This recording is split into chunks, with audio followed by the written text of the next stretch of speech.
Downriver, and welcome to the newest segment here on thenewsherald.com, where myself, Dave Herndon, will video review movies on a relatively weekly basis. And our first movie, released today, I was at a midnight showing, The Hunger Games. The Hunger Games was originally a novel written by Susan Collins, set in the future where the capital of Panem, which is in North America in a dystopian future. They select a boy and a girl from each of the 12 districts, which would be our equivalent of states. And the boy and girl, aged 12 to 18 from each district, fight to the death on live television. Katniss Everdeen volunteers to take the place of her younger sister Primrose for the 74th annual match. It was directed by Gary Ross. Jennifer Lawrence plays the star Katniss Everdeen. Josh Hutcherson plays Peeta Mellark, which is the male tribute, also from District 12. And Liam Hemsworth plays Gale Hawthorne.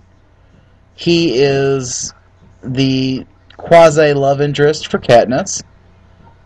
And then, of course, you have the wonderful Stanley Tucci, who gives a fantastic performance as Caesar Flickerman. And then you have Elizabeth Banks, who is one of my favorite actresses, almost unrecognizable as Effie Trinket. Her costumes, her makeup, it's just amazing. You can't tell who she is. And it is a wonderful performance. And then, stealing the movie, Woody Harrelson as Haymitch Abernathy. Woody Harrelson looks absolutely nothing like I had pictured Haymitch after reading the book, but he pulled off the role to perfection. I'm going to try to stay away from talking about the differences between the book and the movie, just because it's not fair to compare a movie to a book. They're completely different forms of media. But in essence, this movie was slightly above average, but not that good.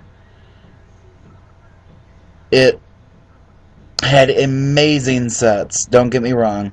The sets were great, the effects were great, but the acting was subpar outside of Stanley Tucci and Elizabeth Banks. Stanley Tucci and Woody Harrelson.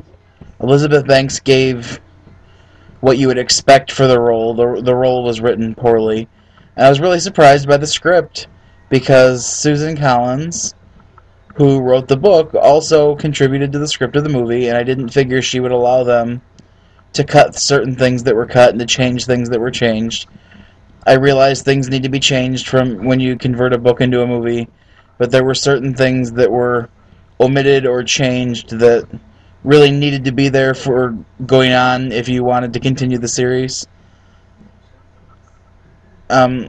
I mean, the movie's not terrible, but it's not fantastic, and I was really hoping it was going to be better than what I saw. Overall, I would give it 3 out of 5 stars.